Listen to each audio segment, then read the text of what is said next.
आज केजरीवाल यांचं आहे ना बाहेर आल्यानंतरचं पहिलं भाषण झालं आणि एवढं उत्साहपूर्ण भाषण इंडिया अलायन्समध्ये आणि आप या पक्षासाठी सर्वात पॉझिटिव्ह वातावरण निर्माण झालेलं आहे त्यांच्या एका भाषणानं. कारण आज त्यांनी जे भाषण केलेलं आहे ते भाषण करत असताना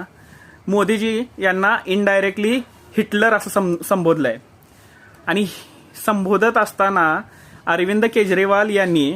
त्यांच्या भाषणामध्येच म्हणलंय की मोदीजी असा नेता आहे जो त्यांच्याच पक्षातल्या मोठ्या नेत्यांना संपवतोय. सुरुवात त्यांनी लालकृष्ण अडवाणी यांच्यापासून केली, त्यानंतर रमण सिंग, त्यानंतर शिवराज सिंग अशी अनेक नावं त्यांनी घेतली आणि त्याचबरोबर त्यांनी इथपर्यंत सांगितलं की